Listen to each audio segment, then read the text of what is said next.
오늘 이야기는 이스라엘이 남과 북으로 갈라졌을 때 일어난 이야기입니다.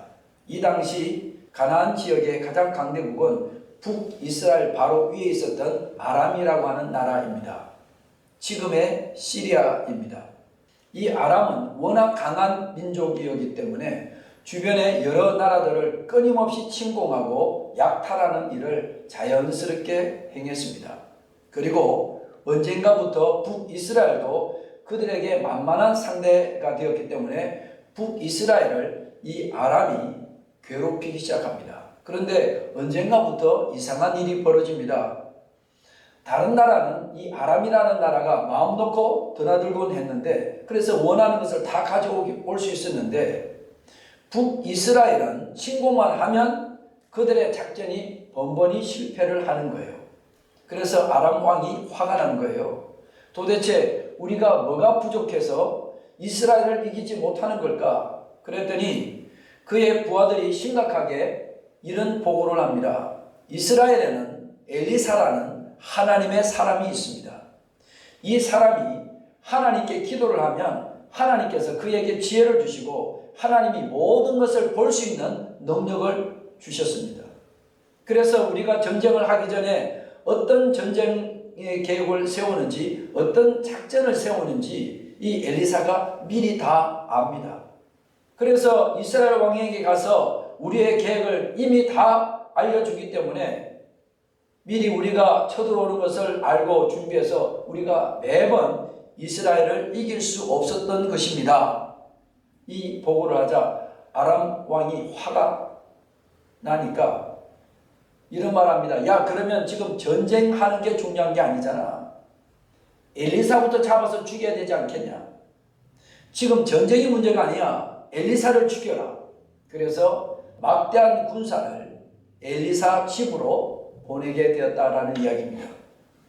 엘리사는 그 당시 도단이라는 그런 곳에 머물고 있었어요.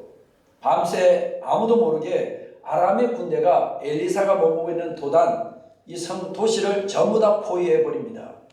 자, 아침이 되어서 밖을 나온 엘리사의 젊은 종이 깜짝 놀랍니다. 덜덜덜덜 떨면서 엘리사에게 달려가 이렇게 이야기합니다. 내 주여, 큰일 났습니다. 밤사이에 아람의 군대가 우리를 겹겹이 포위하고 있습니다. 막 두려워서 떠는 거예요. 여러분, 우리가 살다가 보면 이 게하시가 두려움을 만났던 것처럼 우리도 두려움을 느낄 때가 있어요. 자, 이 두려움이라는 감정은 너무 무서운 감정인데 이 두려움을 느끼면 두려움은 우리를 사로잡아 버립니다. 자, 그러면 이 두려움이 우리에게 찾아오면 우리를 사로잡고 그때부터 두려움이 우리의 왕이 됩니다. 왕 노릇을 합니다. 이 두려움이 우리를 무기력하게 만들고 우리의 모든 생각까지 다 마비시켜버리는 것입니다. 오늘 본문 말씀은 사실 잘 우리가 읽어보면 아람 군대가 수많은 병거와 많은 군사를 동원한 목적이 무엇입니까? 엘리사 한 사람을 잡기 위해서 수많은 군대를 몰고 갔어요. 한 사람을 잡기 위해서 이렇게 많은 군대와 말과 병거를 동원하고 있다. 이것을 보면 뭐를 느낄 수 있어요? 아, 이 자체는 아람 군대가 지금 두려워하고 있네. 엘리사 한 사람을 두려워하고 있네. 이거를 우리가 알 수 있잖아요. 그리고 11절을 보니까 아람 왕이 매우 불안해하고 있는 것을 알 수 있습니다. 이것을 보면 엘리사의 사환이 지금 두려워하고 벌벌 떠는데 그럴 일이 아니라는 거예요. 여러분, 우리가 두려움에 빠질 때도 마찬가지예요. 가만히 들여다보면 이게 진짜 두려워할 일이 아닌데 내가 막 두려워서 벌벌벌벌 떨 때가 너무 많다라는 것입니다. 사실은 어디가 지금 두려워 떨고 있는 거죠? 아람의 군대가 지금 두려워하고 있는 거예요. 겉으로는 막 군사들을 엄청나게 동원해서 대단한 것 같지만은 그럴 수밖에 없는 그들의 속사정, 내면으로는 이스라엘에 있는 하나님의 사람 엘리사를 두려워하고 있는 거예요. 여러분, 두려움에 우리가 사로잡히면 어떻게 되는가? 우리는 온전히 살 수가 없어요. 두려움을 우리가 느낄수록 두려움을 이겨내 보려고 우리는 노력을 합니다. 그런데 우리의 힘으로는 두려움을 절대로 이길 수 없어요. 극복할 수 없어요. 두려움을 이기려고 노력하면 노력할수록 더욱더 큰 두려움을 느끼게 되는 것입니다. 산이 왜 두려웠습니까? 눈앞에 보이는 현실만 바라보았기 때문에 그렇습니다.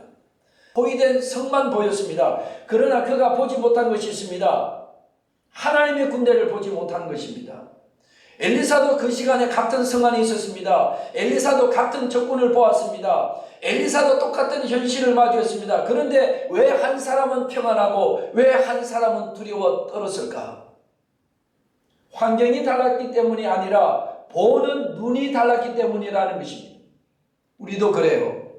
자녀 문제, 직장 문제, 우리의 미래를 생각하면 두려울 때가 있어요. 왜 그렇습니까? 우리 눈에 보이는 현실만 보기 때문에 두려운 거예요. 그러나 믿음의 사람은 우리의 현실을 부인하는 사람이 아니라 현실보다도 더 크신 하나님을 바라보는 사람, 이게 믿음의 사람이죠. 이때 엘리사가 그 제자에게 이렇게 위로를 합니다. 두려워하지 마라. 걱정하지 마라. 사실 우리 편이 더 많다. 걱정할 거 없다. 하나님이 우리와 함께 하시고 하나님이 내 편이 되시니 두려워할 일이 아니다. 이렇게 말을 했다는 거예요. 여러분, 우리가 인생을 살다 보면 이렇게 어려운 순간들을 만나죠. 정말로 우리의 힘으로는 도저히 감당할 수 없는 문제를 만난단 말이에요. 지금 그런 시간을 보내는 사람이 있을 수도 있고 또 앞으로 내가 살아가는 우리의 미래가 그렇게 두려울 수밖에 없는 그런 미래가 펼쳐질 수도 있어요. 여러분은 여러분 옆에 누가 계신다고 생각합니까? 많은 사람들이 이렇게 이야기합니다. 내 주변에는 아무도 없습니다. 나는 아무도 없습니다. 그래서 현대인들이 고독해하고 외로워하고 우울해합니다.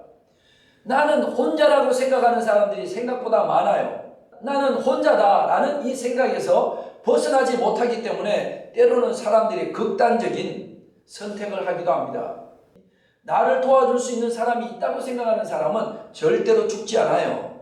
내가 기댈 곳이 있고 내 편이 되어줄 사람이 있고 나를 도와줄 사람이 있다고 생각하면 사람은 절대로 절망하지 않아요.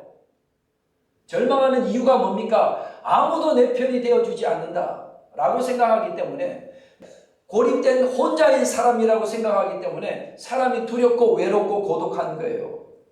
그 사람에게 가가지고 아이 하나님이 계시지 않습니까? 이렇게 말을 하면 그 사람이 뭐라고 이야기합니까? 내가 힘들 때 하나님 어디 계셨습니까?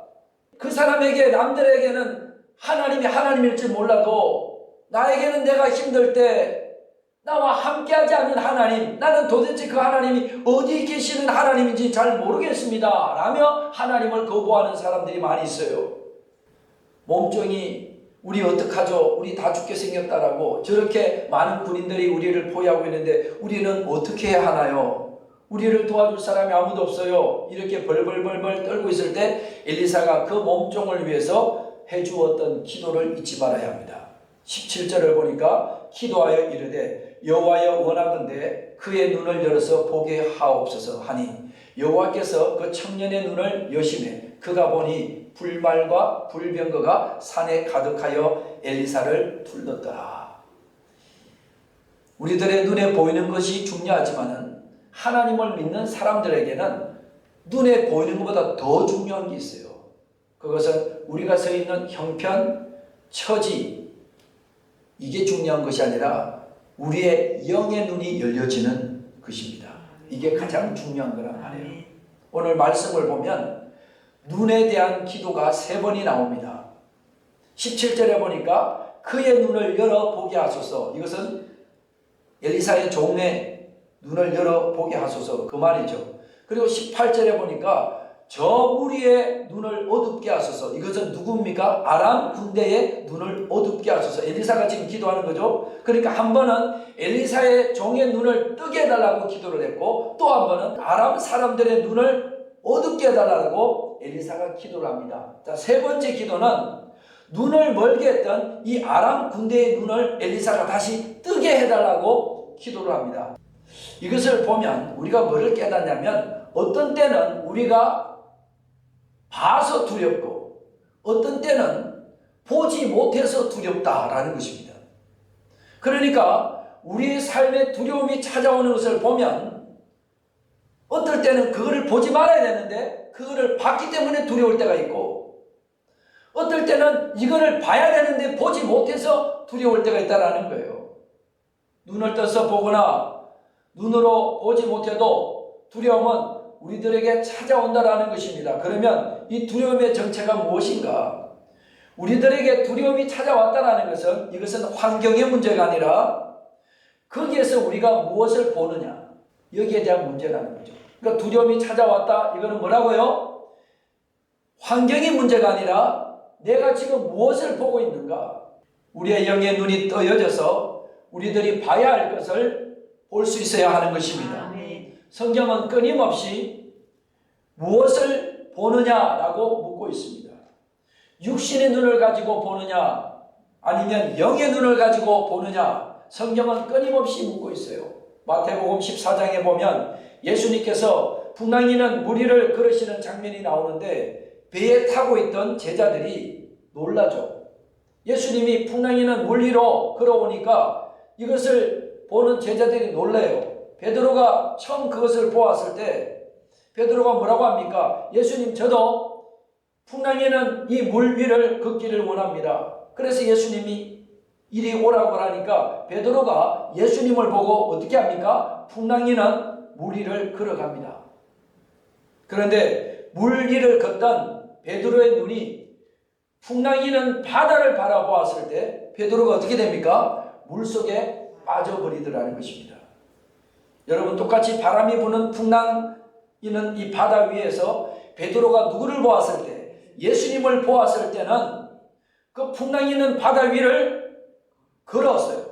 그러나 똑같은 상황에서 풍랑을 바라보았을 때 빠졌단 말이에요. 이게 너무 다르더라는 거죠. 여러분, 무엇을 보고 있습니까? 자, 오늘 몸종은 자기 눈으로 볼 때는 하나님이 우리와 함께 계시는 것이 보이지 않아요. 우리는 딱 두 사람이고 적들은 수천 수만 명이 우리를 잡아가려고 진을 친 것을 보고 있는 거예요. 그런데 엘리사가 뭐라고 기도합니까? 하나님, 이 청년의 눈을 열어주세요. 보게 해주세요. 육신의 눈만이 아니라 믿음의 눈을 가지고 제대로 보게 해주세요. 이렇게 기도를 했더니 이 몸종이 이 기도를 받고 믿음의 눈이 열려서 엘리사처럼 내 주변에 있는 하나님이 우리와 함께 하시고 하나님이 적들보다 더 많은 하나님의 천사들이 우리를 지키고 있다는 것이 보이기 시작했다는 것입니다.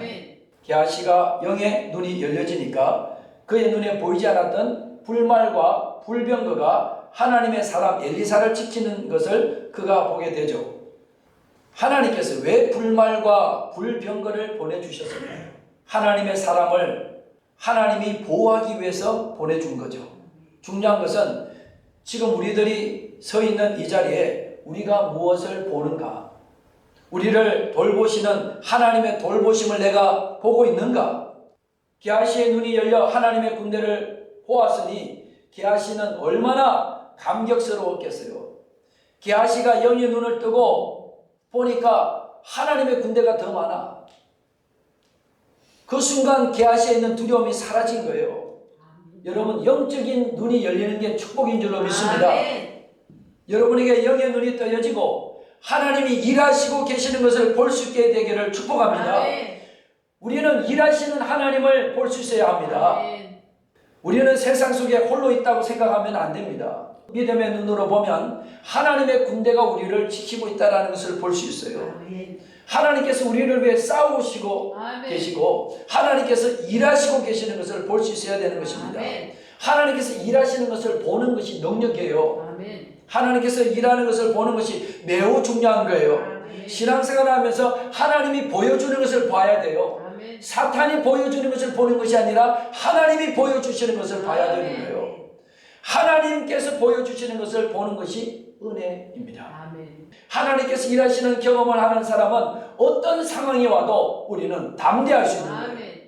하나님께서 함께하는 것을 보는 사람은 절망하지 않아요. 낙심하지 않아요. 여러분, 우리는 늘 우리의 문제만 해결되면 된다라고 생각을 합니다. 그런데 우리의 삶은 지금 이 문제가 해결된다고 해서 우리 인생의 문제가 해결되는 것 아닙니다. 왜냐하면 이 문제라는 것은 늘 우리 인생의 손님처럼 우리에게 찾아오기 때문에 그렇습니다. 그 문제가 해결되어도 또 좀 있으면 또 다른 문제가 또 오는 거예요. 그러므로 우리는 한 번의 기적으로 이 문제가 해결되는 것보다 더 중요한 것이 있어요. 그것은 뭐냐? 어려운 이 문제를 지나갈 때마다 하나님이 나와 함께 하시는 것을 누리며 살아가는 이 은혜. 문제는 계속되는데 이 문제 가운데 우리가 하나님과 동행하는 이런 은혜를 누리는 것, 이게 가장 중요한 거예요. 자, 엘리사의 기도로 사환의 눈이 열려져서 드디어 두려움이 사라졌어요. 그런데 시간이 가면서 점점 아람의 군대가 엘리사를 잡으려고 포위망을 더 좁혀오는 거예요. 그때 엘리사가 또 한 번 기도를 합니다. 뭐라고 기도합니까? 하나님, 저 아람의 군대의 눈을 멀게 하소서. 그래서 엘리사의 기도대로 하나님께서 아람 군대의 눈을 멀게 하십니다. 자, 멀게 한다, 이 말은 성경 원문의 뜻이 뭐냐? 보이기는 보이는데 상황과 사리 분별을 못하는 상태라고 기록하고 있습니다. 어느 정도로 분별을 못하냐면 엘리사가 아람 군대 진영으로 갑니다. 지금 아람 군대 진영으로 엘리사가 가요. 그리고 그들에게 엘리사가 물어봅니다. 당신들 왜 여기 왔어? 이렇게 물어봐요. 그랬더니 아람 군대가 이놈 이거 엘리사네 이래야 되는데 그 엘리사한테 지금 엘리사 잡으러 왔어 이렇게 얘기하는 거죠. 아, 엘리사를 잡으러 오면 이래 오면 안 돼. 내가 엘리사인데 가르쳐줄게. 나를 따라와. 그래가지고 이 아람 군대를 끌고 엘리사가 어디로 가냐? 사마리아에 있는 북이스라엘 왕에게, 자기 왕에게 미리 연락을 하고 이 아람 군대를 끌고 가잖아요. 그런데 아무도 이 사람이 엘리사인지를 몰라요. 눈이 멀으니까 아무것도 안 보이는 거죠. 그래서 이제 이스라엘 왕에게 이들을 넘겨주죠. 그때 비로소 분간할 수 있는 눈이 열리고 아람 군대가 당황을 하죠. 조금 전까지 도단에 포위하고 있었는데 이제 자기들이 사마리아 사람들에게 포위를 당한 거예요. 한 번도 싸워보지도 못하고 이스라엘에게 한순간 포로가 되어버린 것입니다. 이때 이스라엘 왕이 뭐라고 하는가? 오늘 성경의 표현을 보니까 엘리사를 아버지여, 이렇게 이스라엘 왕이 엘리사한테 아버지여 이렇게 부릅니다. 너무 존경하니까 아버지, 이놈들 한번 이거 다 본때를 보여줘야 됩니다. 이 포로들 이것들을 칼로 다 쳐 죽이겠다는 거죠. 엘리사가 뭐라고 이야기합니까? 22절에 보니까 왕이 이르되 내가 치리까 아버지께서 칼과 활로 사로잡은 자인들 치시겠나이까? 떡과 물을 그 앞에 두어 먹고 마시게 하고 그들의 주인에게로 돌려 보내소서 하니. 그러니까 엘리사가 뭐라고 이야기합니까? 절대로 죽이지 말고 잘 대접해서 보내라는 거죠. 왕은 자기가 원하는 대답이 아니었지만은 엘리사가 이야기하는 대로 그들에게 잘 호의를 베풀어서 잘 잔치를 베풀어서 먹이고 그리고 그냥 다 돌려보냅니다. 자, 다 죽을 줄 알았던 아람 군대가 대접 잘 받고 호의를 받고 돌아가게 되니까 그 뒤에 한동안은 더 이상 이 아람이 이스라엘을 침공하지 않으면서 이스라엘과 아람 사이에 가장 긴 평화의 시대를 맞이하는 것으로 오늘 성경 이야기가 이제 끝이 납니다. 여러분, 엘리사의 입장에서는 아람 군대는 어떤 사람이에요? 왼수 같은 사람이죠. 왜냐하면 나를 죽이러 온 원수 아닙니까? 그런데 이 원수에게 보복할 수 있는 기회가 왔는데 엘리사는 왜 복수 대신 잔치를 베풀어서 용서하고 포용한 것일까? 만약에 그때 내가 복수해야지, 그래서 그들을 다 죽여버리잖아요. 그럼 피는 더 큰 피를 몰고 왔을 거예요. 자, 여기서 말씀의 중요한 메시지가 뭐냐? 우리가 어려운 상황을 넘어가고 진짜 평화가 오게 하려면 나를 대적하고 나를 힘들게 하는 사람들에게 잔인하게 복수하고 짓밟아야 우리가 이긴다라고 우리는 생각합니다. 하지만 오늘 엘리사는 우리에게 너무나도 중요한 통찰력을 주고 있어요. 내가 통쾌하게 저 인간을 짓밟아서 이기는 것이 승리가 아니라는 거예요. 미래를 위해서 원수 그 사람을 포용하고 수용하고 용서해 주면서 미래를 열어야만 이긴다라는 것입니다. 포용과 용서로 우리 인생의 미래를 열라라는 것입니다. 여러분, 과거로 가서 복수하고 이렇게 살지 말고 이 엘리사처럼 포용하고 용서하고 이해하라는 것입니다. 과거로 돌아가지 말고 나의 미래를 만들라는 것입니다. 여러분의 상황이 아무리 어렵고 버거워도 그 어려운 상황보다 더 큰 분이 하나님이시라는 사실입니다. 여러분, 문제가 아무리 커도 그 문제보다 훨씬 크신 분이 하나님이십니다. 아멘. 하나님을 진지하게 찾고 하나님이 원하는 방향대로 가면 아멘. 그것이 여러분이 원치 않은 상황에 큰 산을 만났을지라도 아멘. 그 산은 더 이상 문제가 되지 않는다는 것을 기억하면서 아멘. 엘리사의 길을 한 걸음 한 걸음 걸어가는 저와 여러분들이 되기를 주의 이름으로 축복합니다. 아멘. 여러분, 우리가 교회를 다녀야 되는 이유가 있는데 그 중에 중요한 이유 중에 하나가 뭐냐? 교회를 다니면 세상에서 보는 눈대로 보지 않고 세상과 우리가 만나는 모든 사건을 믿음의 눈으로 보게 된다는 거예요. 믿음의 눈으로 보면 세상에서 보는 눈과 다르게 우리가 보지 못하는 것을 볼 수 있는 은혜를 입게 된다는 것입니다. 믿음의 눈으로 보면 하나님밖에 안 보이는 거예요. 아멘. 여러분, 믿음을 가진 사람은 하나님이 보이는 사람입니다.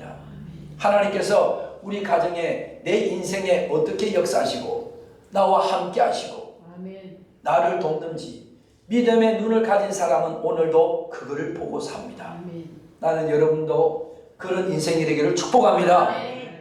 하나님을 믿는데 어떤 사람은 믿음의 눈을 열어서 하나님이 일하시는 것을 보고 살아가는데 사람들은 믿음의 눈을 열어서 하나님이 역사하는 것을 그렇게도 많이 보고 사는데 우리는 믿음의 눈을 갖지 않아서 하나님의 역사하심을 보지 못하고 하나님이 나와 함께 하시는 것을 보지 못한다면 이게 너무 하나님을 믿으면서 억울한 인생 아니겠습니까? 여러분, 이제부터라도 우리가 믿음의 눈으로 하나님을 볼 수 있는 축복이 시작되기를 바랍니다. 아멘. 믿음의 눈을 가지면 세상 사람들이 큰일 났다고 말해도 다 끝났다고 말을 해도 우리는 이제 실패했다라고 말을 해도 절망이라고 말하는 순간에도 믿음의 눈을 가지면 하나님께서 내 곁에 계시고 여진의 나와 함께 계시고 나를 지켜주시고 나를 도와주시는 것을 볼 수 있기 때문에 믿음의 눈을 갖는 사람은 고난과 실패와 병마와 아픔과 좌절과 모함 속에서도 믿음의 눈을 갖는 사람은 이겨낼 수 있는 거예요. 여러분, 이런 인생을 한번 살아보고 싶지 않습니까? 특별히 여러분의 자녀들에게, 가족들에게 이런 인생을 살도록 여러분께서 인도해 주고 싶지 않습니까? 우리가 알든 모르든 하나님은 우리 곁에 우리와 함께 계십니다. 우리 눈에 보이지 않지만은 이곳에 수많은 전파가 있고 수많은 공기가 있는 것처럼 하나님은 우리가 의식하든 의식하지 않든 늘 우리 곁에 계시고 우리와 함께 계십니다. 하나님이 계시고 안 계시고가 아니라 내가 믿음의 눈을 감느냐 믿음의 눈을 뜨느냐에 따라서 하나님이 어떨 때는 내 옆에 계시기도 하고 또 하나님이 안 계시기도 하는 거예요. 위기를 만난 엘리사를 도왔던 하나님처럼 우리와 함께 하시는 하나님, 그 하나님을 여러분 옆에 두고 평생 살 수 있기를 축복합니다. 그리고 그 하나님을 날마다 보고 그 하나님을 날마다 의지하면서 살아가는 멋진 여러분의 인생이 되기를 바라면서 우리와 함께 하시는 그 하나님을 볼 수 있는 믿음의 눈을 우리 모두 갖게 되기를 주의 이름으로 축원합니다. 기도하시겠습니다. 우리의 삶에도 원치 않았던 일들이 갑자기 찾아올 때가 있습니다. 예상하지 못한 질병을 만날 때가 있고 경제적인 어려움을 만날 때가 있고 자녀의 문제와 가정의 문제, 우리의 힘으로는 해결할 수 없는 그런 현실 앞에 설 때가 있습니다. 그때마다 우리도 엘리사 사환처럼 눈에 보이는 현실만 바라보며 우리가 어찌하면 될까 두려워했던 모습들을 하나님 앞에 고백해야 합니다. 주님, 이제 우리의 눈을 열어주소서. 우리의 문제보다 크신 하나님을 보게 하시고 우리를 둘러진 하나님의 불말과 불병거를 보게 하시고 우리를 지키시고 우리를 위하여 싸우시는 하나님의 군대를 보게 하여 주옵소서. 주님, 어떤 상황 속에서도 혼자라고 생각하지 않게 하옵시고 언제나 하나님께서 우리와 함께 하시고 우리보다 앞서 일하시며 가장 선한 길로 인도하고 계심을 믿는 믿음을 허락해 주옵소서. 우리도 엘리사처럼 어떤 위기 앞에서도 두려워하지 않는 사람이 되게 하시고 낙심하지 않는 사람이 되며 하나님의 임재를 바라보며 평안을 잃지 않는 사람이 되게 하옵소서. 주님, 오늘 이 시간도 우리의 영의 눈을 열어 주옵소서. 눈에 보이는 현실보다 하나님의 약속을 더 신뢰하게 하시고 문제보다 크신 하나님을 바라보게 하시고 두려움이 찾아올 때마다 믿음을 선택하게 하시고 염려가 밀려올 때마다 하나님의 약속을 붙들게 하시며 절망의 순간마다 우리와 함께 하시는 하나님을 더욱더 의지하게 하옵소서. 오늘 이 시간 우리 모두에게 엘리사와 같은 믿음을 허락해달라고 두 손 앞으로 내밀고 기도하기를 원합니다.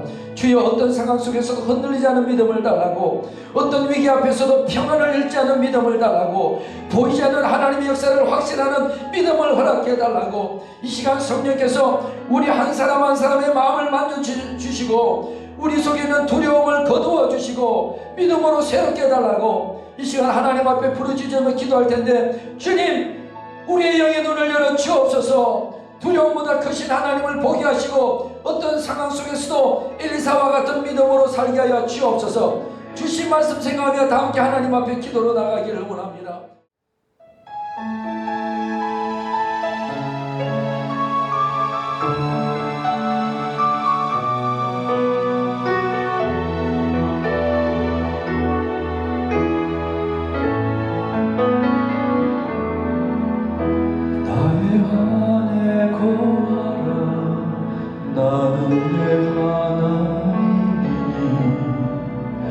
모든 환난 가운데 너를 지키는 자라.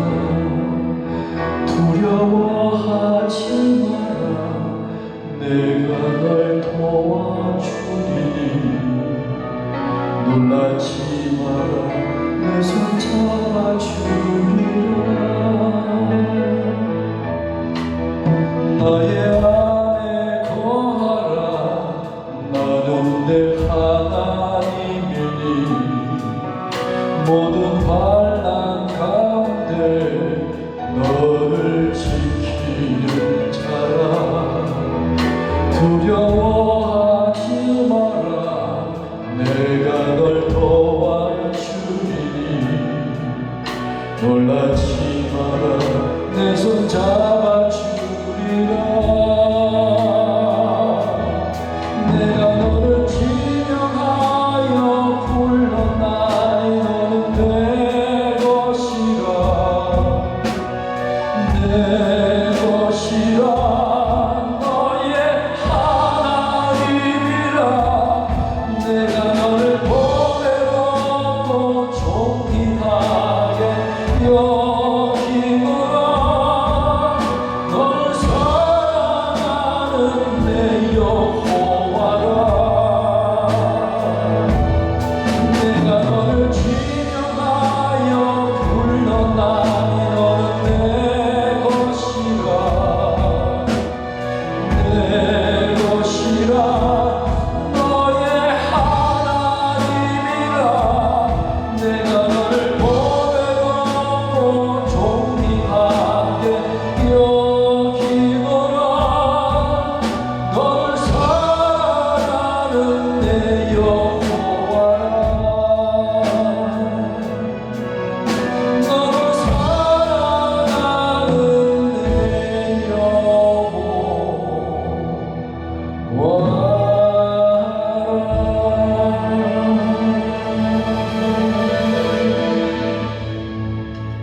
우리는 너무나 자주 엘리사 사환처럼 눈에 보이는 현실만 바라보며 두려워했습니다. 문제를 보았고 사람을 보았고 환경을 보았지만 주님의 불말과 불병거는 보지 못한 사람들입니다. 나의 안에 거하라. 나는 내 하나님이니 두려워하지 말라. 내가 너를 도와주리라.